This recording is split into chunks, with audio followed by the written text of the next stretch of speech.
Good morning, teachers and boys. For those of you who are new to us, from now until the end of the term, every Tuesday, one teacher will come up every Tuesday to share with you personal stories so that we can learn from them and get to know them in a personal way. Since this is the beginning of the new year, I will begin first. I would like to share something I feel that is very important to us. The topic that I would like to share today, the title only has one word, but I'm hoping that you will be able to guess the word later as I share with you. The topic, the definition of it, is an imbalance of power. An imbalance of power, or the use of aggressive behavior. For example, using physical strength to overpower, using embarrassing information to humiliate, or using your popularity to control or harm others. You can probably guess the word by now. When we talk about the word bullying, we always think about other people. We very seldom think about it happening to us or we administering this towards other people. But bullying can come in many, many forms. It can come in teasing.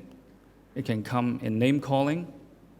It can come in the form of inappropriate sexual comments, taunting others, threatening people, making mean gestures, trying to hurt people, using foul language against others. But it doesn't have to be limited to aggressive behavior. Sometimes passive-aggressive behaviors are just as damaging to the other person. For example, leaving other people out, alienating them, isolating them within the class or in a group, spreading rumors or gossiping about them, embarrassing them in public, either in the school situation or even through the internet. Physical gestures, we're all too familiar with this, and especially ganging up on people, and especially in a boys' school setting, we have to be very, very careful of that, whether it's in the form of celebrating with people or disciplining them. Either way, when you hurt somebody, either physically or mentally, it does damage to them. And it does no good to the person who administered that. As I mentioned before, it happens in all sorts of settings. In a social setting, sometimes in lessons, sometimes through the internet. And don't think that it only happens to others. Studies have shown that up to 25% of young people in different cities have experienced this before, have suffered through this before. That is, 1 every 4 person in this room might have suffered through this before. Why do we do this to other people? Why do we feel that when we hurt somebody, we gain this satisfaction? Do we want to have this done to us? I want to show you a quick clip right now. Pay attention when you see the young women and the young men, after getting labeled or taunted, as they look at the mirror, how they see themselves, how the damage is done towards the person. Pay attention to that.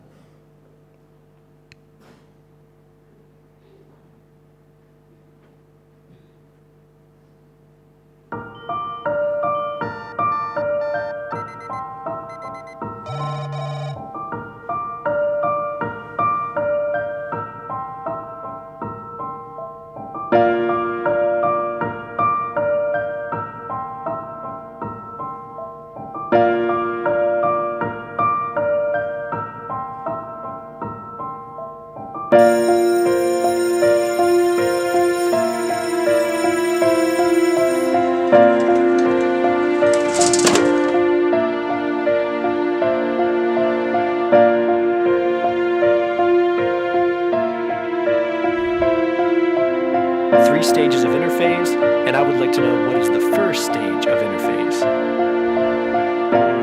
Gap 1. Excellent.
So as you can see through that 2-minute clip, you can see it's much more than that few seconds of hurting somebody, the satisfaction or the joy of cutting somebody down.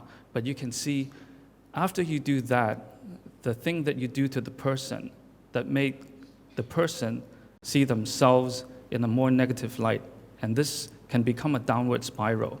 And we just need to ask ourselves, do we want to make that happen? Do we want to cause that? And these things generally are not planned.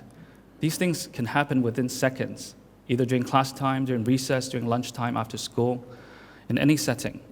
So before that happens, we need to prep ourselves a little bit. Am I quick to label others? Do I see somebody who's different than me and immediately I call that person weird and see myself as more righteous or a better person?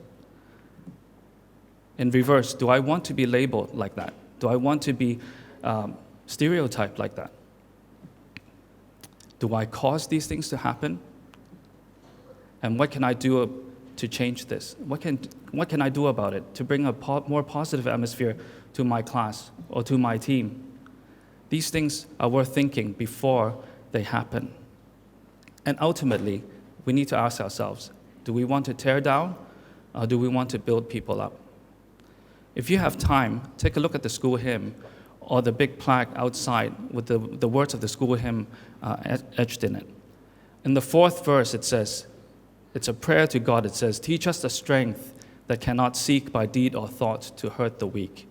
We ask God for strength, but this strength is not to hurt others, either through thought or through actions, but that under God we may possess man's strength to comfort man's distress.